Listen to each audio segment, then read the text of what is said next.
Hello दोस्तों, मेरा भी आपका भाई, आपका दोस्त, आपका मित्र स्वागत करता है आपके यूट्यूब चैनल पे। दोस्तों तो आज हम पढ़ेंगे दोस्तों हिंदी, और हिंदी में दोस्तों हिंदी के जो इम्पोर्टेंट टॉपिक है और जो स्कोरिंग टॉपिक है दोस्तों। जैसे हिंदी में क्या हुआ, संधि हुई, उपसर्ग हुआ और प्रत्यय हुआ और शुद्धि अशुद्धि हुई दोस्तों। और इम्पोर्टेंट इम्पोर्टेंट जो टॉपिक दोस्तों आपको स्कोर दिलाएंगे दोस्तों, वो हम पढ़ने वाले। वीडियो के एंड तक जरूर देखिएगा, वीडियो ज़्यादा लंबी नहीं होने वाली। तो चलते हैं सीधे अपने टॉपिक की। और तो सबसे पहले पढ़ेंगे दोस्तों हिंदी, और हिंदी की बेसिक चीजें पढ़ेंगे सबसे पहले, फिर बाद में पढ़ेंगे संधि और संधि और उसके भेद, फिर समास पढ़ेंगे दोस्तों, फिर उपसर्ग प्रत्यय, सारा कुछ जितना मैटर होगा सारा कुछ हम कवर करने वाले हैं दोस्तों। और एक एक चीज अपने एग्जाम पॉइंट ऑफ व्यू से इंपॉर्टेंट रहने वाली है। तो चलते हैं सबसे पहले बिल्कुल बेसिक चीज। देखो दोस्तों, हिंदी राजस्थान के कोई से भी कम्पिटेटिव एग्जाम में आते हैं दोस्तों, तो उसमें दोस्तों ये काम करने वाली है। मतलब आपको बार बार पढ़ने की जरूरत नहीं है, एक बार पढ़ लो अच्छी तरीके से ताकि आपका हर एग्जाम निकले। तो सबसे पहले बात करते हैं दोस्तों हिंदी की। तो हिंदी भाषा की वह छोटी छोटी ध्वनि है और उसे अधिक टुकड़े न किए जा सके, मतलब उसके अधिक टुकड़े नहीं किए जा सकते, उसको क्या बोलते हैं, वर्ण बोलते हैं। क्या बोलते हैं, वर्ण बोलते हैं, जिसके टुकड़े नहीं किए जा सकते। एक एक चीज को हम देखते चलेंगे।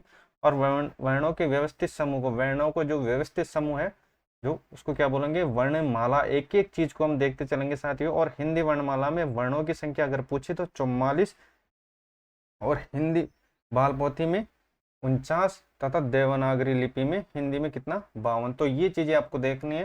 हिंदी वर्णमाला में पूछे तो 44, और हिंद बाल पोथी में तो 49 साथियों, और देवनागरी में क्या, 52 हो जाएगी। अब बात करते हैं भेद, वर्ण के भेद। तो वर्ण में क्या क्या हो जाएंगे, इसके भी भेद पढ़ते हैं हम दोस्तों। तो सबसे पहले आपको देखो, संधि पढ़ने से पहले वर्णों का अच्छे तरीके से ज्ञान होना चाहिए। स्वर कौन सा होता है, व्यंजन क्या होता है, ये चीजें आपको मैं बेसिक बता देता हूँ ताकि आपको संधि में दिक्कत नहीं है।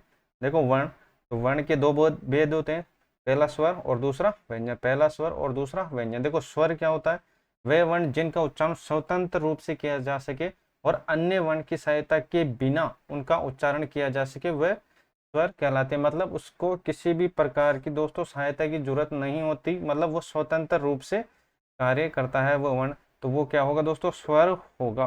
क्या होगा, स्वर होगा। तो ये बात आपको याद रखनी है। जैसे अ, आ, ई उ और री, ए ओ। मतलब इसको किसी भी प्रकार की दोस्तों सहायता की जरूरत नहीं। आप एक बार बोल के देखो, मतलब कहीं भी जीवा आपकी टच हो रही है क्या, तो आप बोलोगे सर कहीं भी नहीं हो रही। आप इसको बिना टच किए भी दोस्तों बोल सकते हो, अ आ ई उ। एक बार बोल के देखना।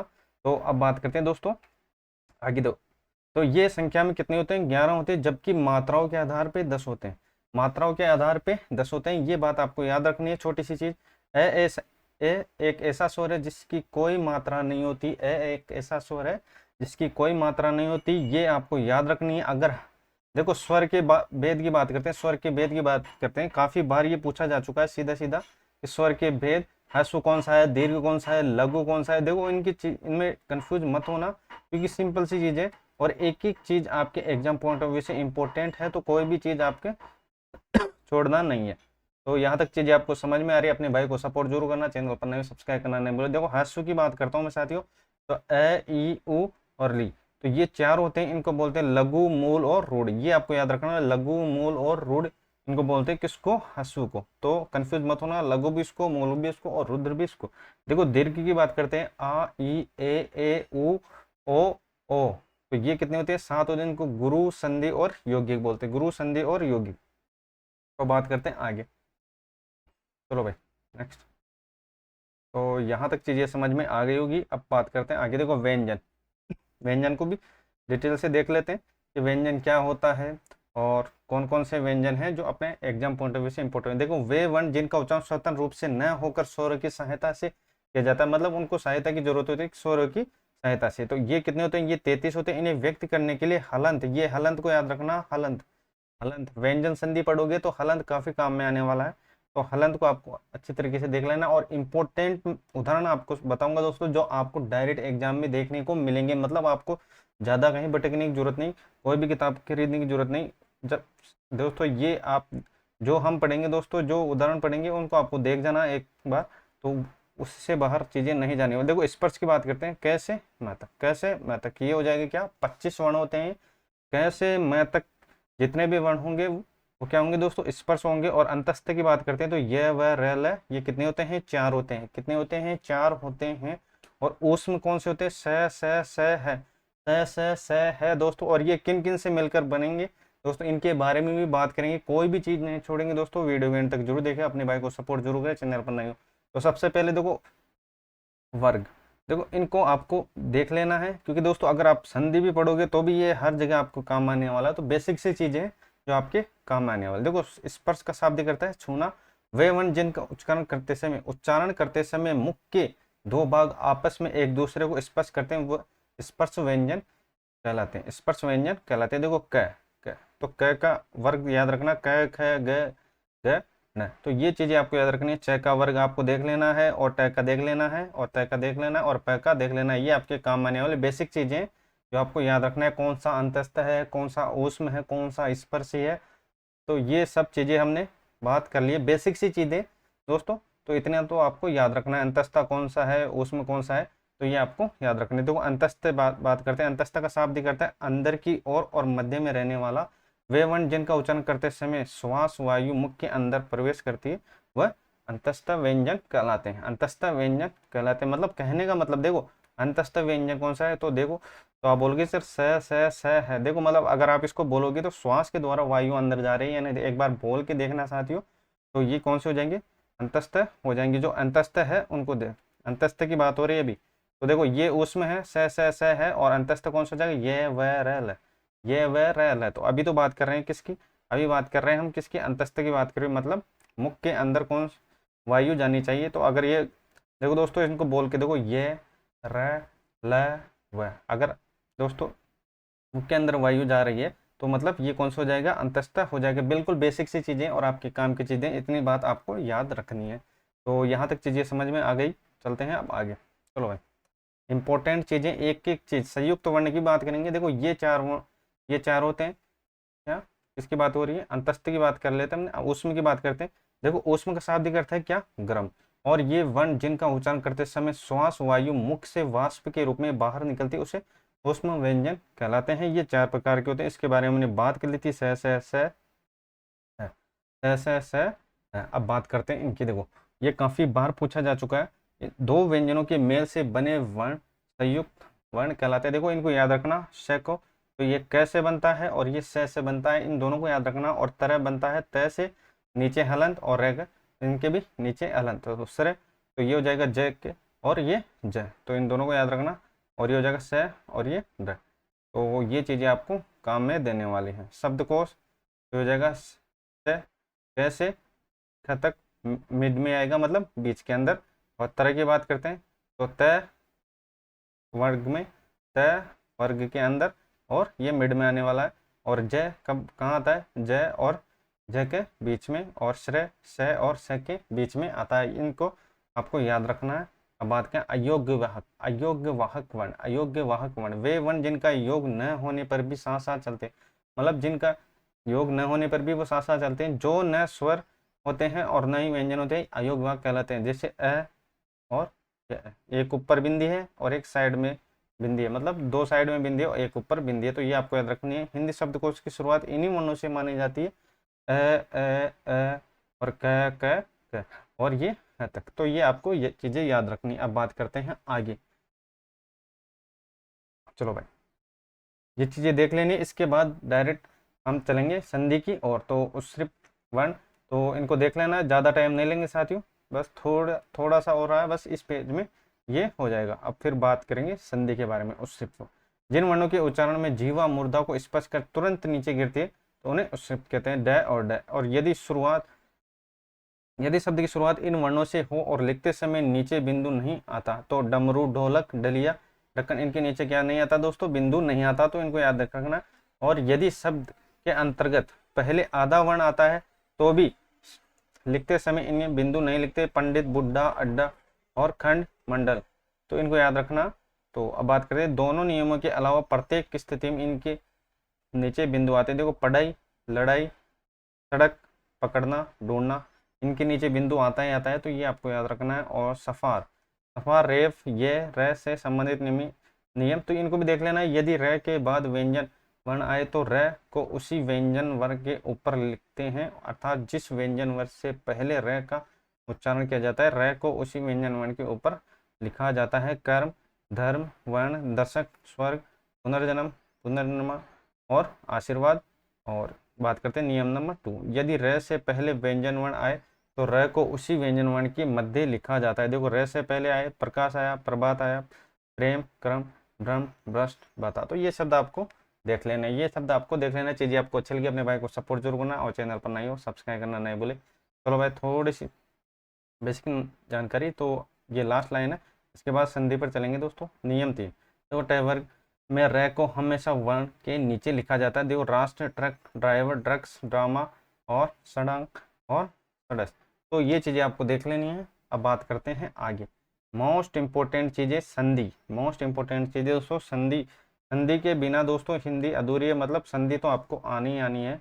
तो संधि से काफ़ी आपके क्वेश्चन बनने वाले, संधि, समास, प्रत्यय, उपसर्ग, इन चीज़ों को तो आपको देख लेना है जो आपको काफ़ी एग्जाम में स्कोर दिलाने वाले हैं। तो सबसे पहले बात करते हैं संधि की। देखो संधि होगी क्या, देखो संधि का अर्थ होता है मेल और विलोम।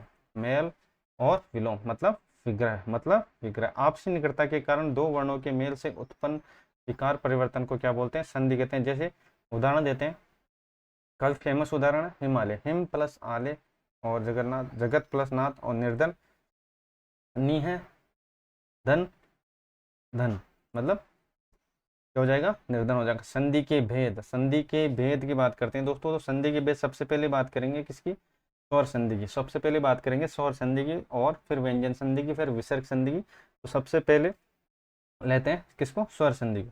तो स्वर संधि में अपने पास क्या इंपॉर्टेंट चीजें है, देखो स्वर संधि, परस्पर स्वर के साथ मेल होने पर जो विकार उत्पन्न होता है उसे स्वर संधि कहते हैं। देखो परस्पर मतलब परस्पर स्वर से मेल को क्या बोलते हैं, तो संधि बोलते हैं। और कौन सी, स्वर संधि। देखो देखते हैं, देव प्लस आले, देव, देव प्लस आले, देव प्लस आले, तो फिर क्या हो जाएगा, देवाले। तो इसमें कौन सी ध्वनि है, ए और फिर आ, ए प्लस आ, मतलब ए धन आ, ए धन आ, प्लस को क्या बोलेंगे, धन बोलेंगे। तो ए धन आ, तो कोई क्या हो जाएगा, बड़ा, बड़ा आ हो जाएगा, तो क्या हो जाएगा, देवाले। तो देखो इसको याद रखना। देखो इनमें अगर इसके टुकड़े करते हैं तो पहला जो शब्द है उसका लास्ट वर्ण रहते हैं, और जो लास्ट वर्ण है उसका पहला वर्ण लेते हैं। मतलब कहने का मतलब क्या है दोस्तों, तो प्रारंभ जो वर्ण शब्द होता है, प्रारंभ जो शब्द होता है उसका जो लास्ट वर्ण है वो लेते हैं, और ये जो लास्ट का है उसका प्रथम वर्ण लेते हैं। प्रथम वर्ण क्या लेते हैं, प्रथम वर्ण लेते हैं, प्रथम वर्ण। तो ये चीजें आपको याद रखनी है, बेसिक सी चीजें हैं दोस्तों। अगर आप टुकड़े करो तो भी आपको पता चल जाएगी कौन सी संधि है इसमें, कौन सी संधि नहीं है, कौन सी संधि है या कौन सी संधि नहीं है।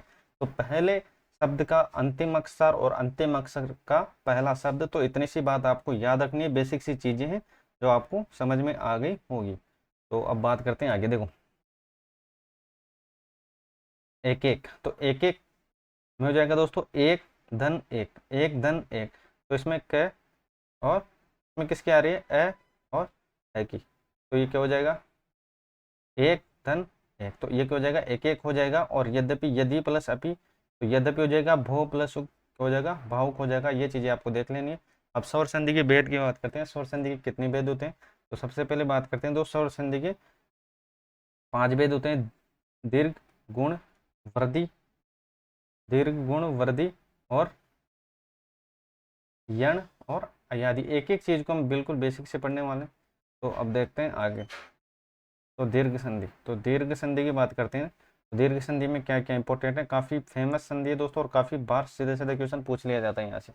यदि हस्व, हस्व के बारे में हम बात कर ली थी, या दीर्घ स्वर के बाद समान हस्व या दीर्घ स्वर आए तो दोनों के स्थान पर दीर्घ एकादेश होता है। तो अब बात करते हैं, देखो पहले उदाहरण की युगांतर। तो इसमें हो जाएगा क्या, युग धन अंतर, युग धन अंतर, युग धन अंतर। तो ये चीजें आपको याद रखनी है। देखो इसमें देखो पहले अक्षर का लास्ट वर्ण ए, और लास्ट वर्ण का पहला अक्षर ए, इसमें क्या हो जाएगा, ए प्लस ए मिलकर क्या हो जाएगा, अ हो जाएगा। और तो ये देखो हलंत है इसके नीचे, तो आप बोलोगे सर है, तो ये हो जाएगा युग और आंतर। तो इनको अगर ऐड करोगे तो युगांतर हो जाएगा। तो युग, आ और अंतर, इसको ऐसे टुकड़े करके भी देख सकते हो। तो अगर इसको टुकड़े करके देखो, युग और अ प्लस अंत और युग धन अंतर, युग धन अंतर। तो यहाँ तक चीज़ें समझ में आ गई होगी। अब बात करते हैं famous example, Himalaya, him plus आले। तो हिम में क्या हो जाएगा दोस्तों, ये आ हो जाएगा, आ हो जाएगा, कैसे हो जाएगा देखो, हिम तो पहला वर्ण इसका पहले वर्ग का अंतिम, तो ये आप बोल के देखो, हिम आएगा लास्ट पहले शब्द का अंतिम वर्ण, तो ये हो जाएगा अ, और लास्ट शब्द का प्रथम वर्ण मतलब आ, तो अ और आ मिलकर आ बनाएगा, तो ये हो जाएगा हिम प्लस आले। तो ये चीज़ें आपको देख लेनी है। और इसके जो फेमस उदाहरण है ये आपको देख देख के जरूर जाना है। सीधे सीधे पूछ लिया जाता है, संधि कौन सी है, संधि चल रही है कौन सी, दीर्घ स्वर संधि। अब दीर्घ स्वर संधि के जो काफ़ी इंपॉर्टेंट जो उदाहरण है ये आपको देखना है, काफ़ी बार सीधा सीधा पूछ लिया जाता है। तो ये हो जाएगा राम अवतार, तो राम धन अवतार, तदापि तद, तदा प्लस अपि, मुनिंद्र मुनि प्लस इंद्र, और कपीस कपि प्लस एस, और लघुतम लघु प्लस उत्तम, और लघुर्मी तो लघु धन उर्मी, और भूधर भू धन धर, और सुक्ति सु धन उक्ति। तो ये आपको याद रखना है। अब बात करते हैं आगे, मुनिंद्र मुनियों में जो श्रेष्ठ है कौन है, विश्वामित्र। तो अब बात करते हैं आगे, चलो भाई, ये काफ़ी इंपॉर्टेंट संधि रहने वाली है। एक एक उदाहरण को याद रखना, कटुक्ति, कटुक्ति तो कटु धन उक्ति, और चमोत्थान चमो प्लस उत्थान, गुरुपदेश गुरु प्लस उपदेश। ये काफ़ी बार पूछा जा चुका है गुरुपदेश के बारे में।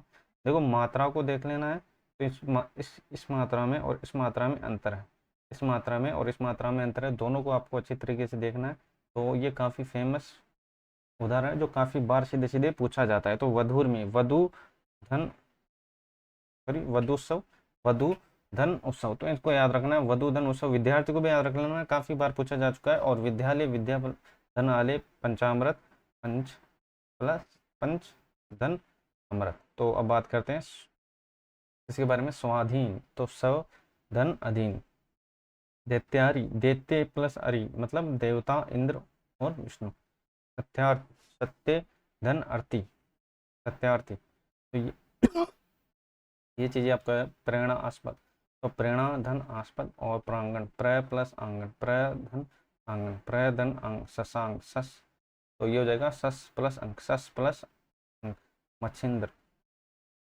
महित, ये है महतीचा, सॉरी महतीचा, महती धन इच्छा, और फणीस। ये दोस्तों इंपॉर्टेंट उदाहरण जो काफ़ी बार सीधे सीधे आपको एग्जाम में देखने को जरूर मिलेंगे, इंपॉर्टेंट है इसलिए मैं आपके सामने लेकर आया हूँ।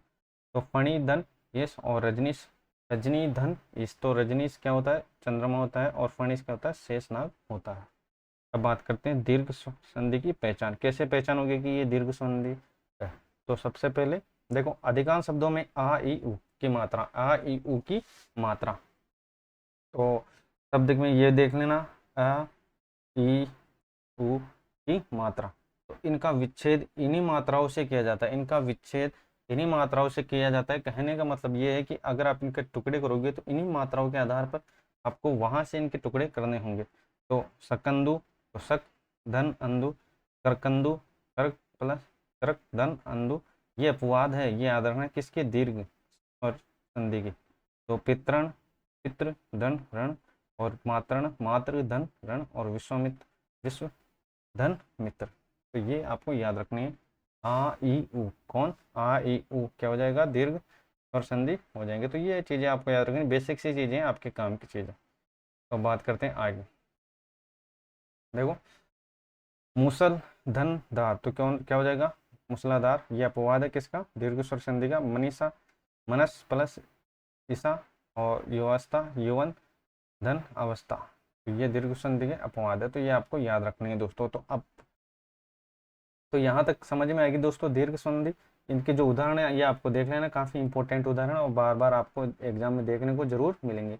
तो आज के लिए बस इतना ही, मिलते हैं नेक्स्ट संधि में दोस्तों। अगर आपको चीज़ें अच्छी लगे अपने भाई को सपोर्ट जरूर करना, चैनल पर नए सब्सक्राइब करना नहीं भूलें। आप लोगों का प्यार और सपोर्ट बनाए रखिए दोस्तों। मैं जितना होगा दोस्तों आपका एग्जाम से पहले जितने भी स्कोरिंग सब्जेक्ट होगा इसके अंदर या इंपॉर्टेंट टॉपिक होगा हिंदी के अंदर, जैसे संधि हुआ, उपसर्ग हुआ, प्रत्यय हुआ, और जो इम्पोर्टेंट है जो शुद्धि अशुद्धि हुई, ये इंपॉर्टेंट चीज़ें जो मैं आपका दोस्तों एग्जाम से पहले करवा दूंगा। आप चैनल पर नए अपने भाई को सपोर्ट जरूर करना और चैनल को सब्सक्राइब जरूर करें। तो आज के लिए इतना है, जय हिंद जय भारत।